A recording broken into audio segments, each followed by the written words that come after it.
আসসালামু আলাইকুম। আশা করি সকলে আল্লাহর অশেষ রহমতে খুব ভালো আছেন। আমি আলহামদুলিল্লাহ খুব ভালো আছি। বাংলাদেশ পুঁজিবাজার ঢাকা স্টক এক্সচেঞ্জ, আমরা দীর্ঘদিন একটা ডাউন ট্রেন্ড দেখলাম এবং এই সপ্তাহটা শুরু হয়েছে একটা প্লাস দিয়ে, মানে ইন্ডেক্স প্লাস দিয়ে। অনেকের শেয়ারের দাম তেমন বাড়েনি, 10 পয়সা 20 পয়সা বেড়েছে, যদিও ইন্ডেক্স প্লাস। যাই হোক, ইন্ডেক্স যদি প্লাস হয়, নিজের শেয়ারের দাম যদি নাও বাড়ে, তাহলে ভালো লাগে যে মার্কেটে একটা পজিটিভ মুভমেন্ট শুরু হয়েছে এরকম একটা। কিন্তু এই পজিটিভটা কয়দিন থাকবে সেটা হচ্ছে একটা মেইন বিষয়, তাই না? আমরা তো দীর্ঘদিন একটা ডাউন ট্রেন্ডের মধ্যে দিয়ে আমাদের জীবনযাপন কাটতেছে। এটা এমন একটা ডাউন ট্রেন্ড যে কতদিন অপেক্ষা করলে এই মার্কেট থেকে আমাদের ক্রয়কৃত যে শেয়ারগুলো রয়েছে তার অর্থ ফেরত পাবো, এই জন্য অপেক্ষা করতে করতে করতে করতে দিন যায়, মাস যায়, বছর যায়, এইভাবেই চলে যায়, কিন্তু আমাদের শেয়ারের দাম কাঙ্ক্ষিত অর্থে পৌঁছায় না। প্রিয় বিনিয়োগকারী ভাই ও বোনেরা, যারা এই শেয়ার মার্কেটের সাথে সম্পৃক্ততা আছে যাদের, আমি নিজেও একজন বিনিয়োগকারী। আপনি ভিডিওটি দেখতেছেন, এটা আমাদের নতুন ইউটিউব চ্যানেল প্রিন্স ফরহাদ 0.2। আমাদের প্রিন্স ফরহাদ ইউটিউব চ্যানেলে এই শেয়ার মার্কেট ঢাকা স্টক এক্সচেঞ্জের একটা সিরিজ চলেছে দীর্ঘদিন। সেই সিরিজটা আমরা অফ রেখেছি, এর কারণ হচ্ছে মার্কেটটা তো আপনারা জানেনই যে মার্কেটের কি বেহাল দশা। তো যেখানে বেহাল দশা সেখানে কথা বলেও আর কি লাভ। তো এখন এই যে রবিবার, সোমবার, মঙ্গলবার, এই 3 কার্য দিবস মার্কেটের একটা ভালো অবস্থান, আমরা মুভমেন্ট দেখতে পেলাম। আজকেও বেশ সকাল থেকে একটা ভালো লেনদেন, প্রথম 1 ঘন্টায় প্রায় 200 কোটি টাকার মতো লেনদেন হয়েছে। তো আমি চিন্তা করলাম যে মার্কেট আজকে যদি 20 প্লাস থাকতো তাহলে চারটা সুন্দর হইতো, কিন্তু শেষ সময় দেখা যায় মার্কেটে একদম 6, 7, 8 মানে ক্লোজ করছে ওই অবস্থায় প্লাস রেখে। এই যে 40-এর কাছে উঠা ক্লোজ করা এত কমে, মানে সকাল থেকে 12টা পর্যন্ত একটা বাই প্রেশারে অনেক উপরে উঠছে, এরপরে সেল প্রেশার পড়তে পড়তে পড়তে পড়তে আবার তলানিতে চলে গেছে।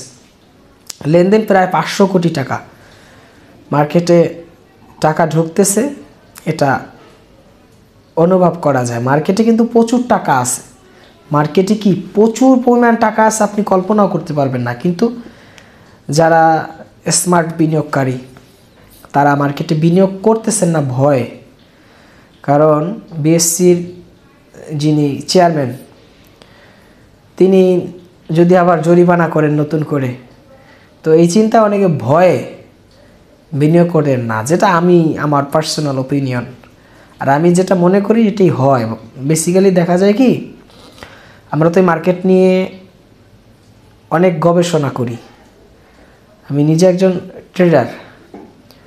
তো যারা এই জরিমানার আয়ত্তায় আসছে, প্রায় 750 কোটি টাকা যে জরিমানা করা হলো বেশ অনেকগুলো প্রতিষ্ঠান, ব্যক্তি প্রতিষ্ঠানকে, আদায় হয়েছে কয় টাকা? মাত্র 3 কোটি টাকা, যেটা কয়েকটা নিউজ পোর্টালে আমরা দেখতে পেলাম। কিন্তু এই যে জরিমানা করার কারণে মার্কেট ক্যাপিটাল কমছে প্রায় 54,000 কোটি টাকা।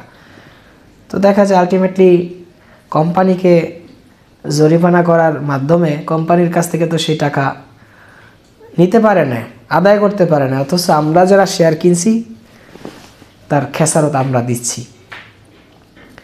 যাই হোক, মার্কেট একটা ভালো অবস্থানে যাবে এই আশা আমাদের দীর্ঘদিনের, কিন্তু সেই কাঙ্ক্ষিত স্থানে আমরা এখন পর্যন্ত সেই লক্ষ্যে যদিও আমরা চেষ্টা করি, কিন্তু আমরা একটা বাধাহীনভাবে আমরা সেখান থেকে বারবার ফিরে আসি।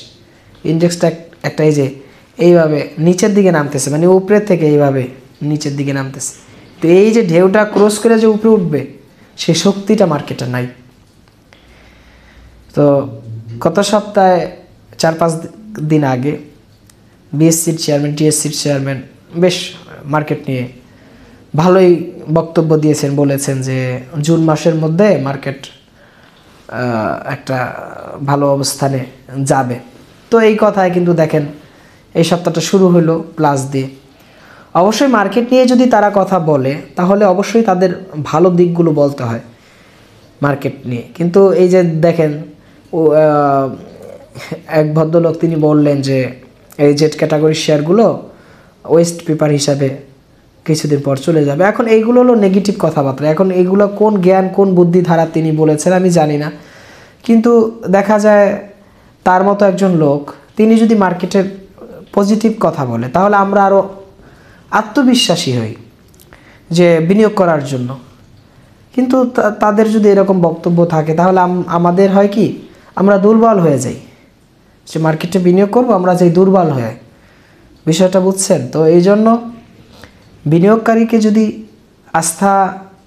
এখন যে আস্থার সংকট, আস্থাহীনতায় বিনিয়োগকারীরা ভুগছে, এই অবস্থান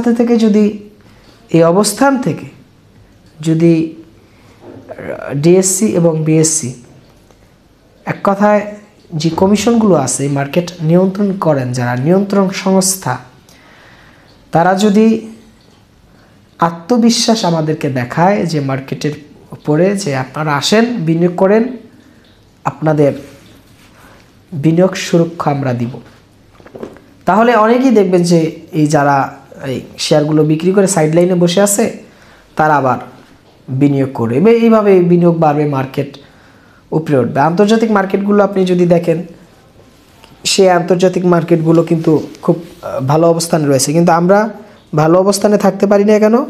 কারণ হচ্ছে আমাদের আলোচনা এবং সমালোচনা এটা আমরা এমনভাবে করি যে মার্কেটের উপরে কঠিন থেকে কঠিনতম প্রভাব পড়ে। সকল বিনিয়োগকারীকে আমি ধৈর্য ধারণ করার জন্য অনুরোধ জানাচ্ছি। আমাদের এই চ্যানেলে এই share market related programme continue আসবে, এজন্য চ্যানেলটি সাবস্ক্রাইব করে রাখার জন্য সকলকে আমি অনুরোধ জানাচ্ছি। এতক্ষণ সাথে ছিলাম আমি প্রিন্স ফরহাদ। সকলে ভালো থাকবেন, সুস্থ থাকবেন। আল্লাহ হাফেজ।